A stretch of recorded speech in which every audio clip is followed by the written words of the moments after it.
So yun mga lods, magpapakain tayo ng mga alaga nating bato-bato, ano. Dito yung tatlo na zebra, zebra dove. Ayan, yan yung mga bato-bato nung kami yung bata.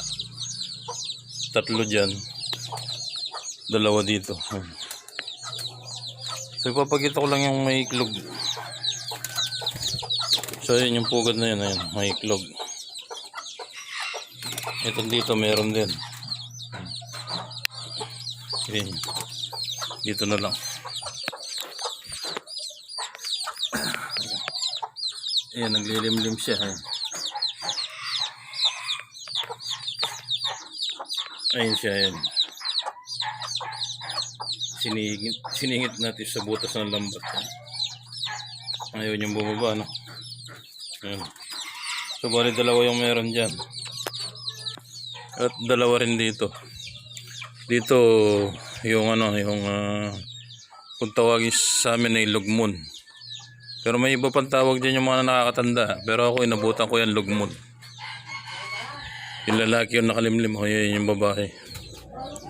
Pag pulang-pula o kulay maroon, yun yung lalaki. Pag medyo brown lang, yun yung babae. So yun yung imported, naglilimlim din. Ayun.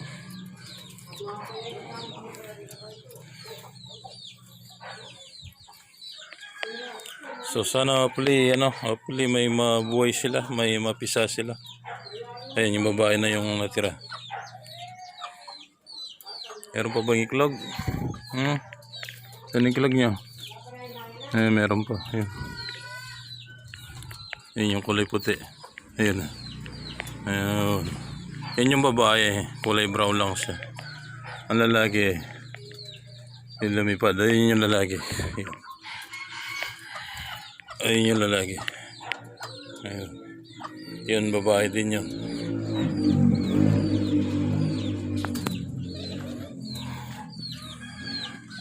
So yan, may manok din tayong bantam dyan, ano. May dalawang anak na siya na malalaki na. At saka sila lang dalawa, pares sila. Lumabas yung isa, yan. At yun, may 4 na sisiw. Kaso lang to, may lahi na siyang Texas eh. Ito, pure na bantam pa to.